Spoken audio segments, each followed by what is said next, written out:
വള്ളിപ്പയർ വറവ്, പച്ചമുളക്, വള്ളിപ്പയർ ചെറുതായി മുറിച്ചത്, ഉപ്പ്, മഞ്ഞൾപ്പൊടി, ഒരു 1/4 ഗ്ലാസ് കുറവായിട്ട് വെള്ളം ഒഴിച്ച് വേവിച്ചെടുക്കുക. പയർ തുറന്ന് നോക്കാം.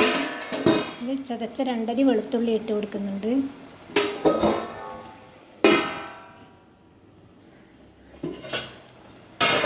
നമുക്ക് പയർ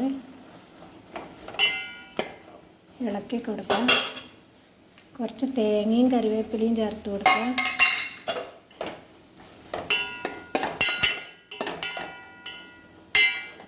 ഒരു 2 മിനിറ്റ് അടച്ചു കൊടുക്കുക. തേങ്ങ ചേർത്തിട്ട് ഒരു 2 മിനിറ്റ് ആയിട്ടുണ്ട്. പച്ച വെളിച്ചെണ്ണ ഒഴിച്ച് കൊടുക്കുക. ശുദ്ധമായ നല്ല വെളിച്ചെണ്ണ. നമ്മുടെ വറവ് റെഡിയായി.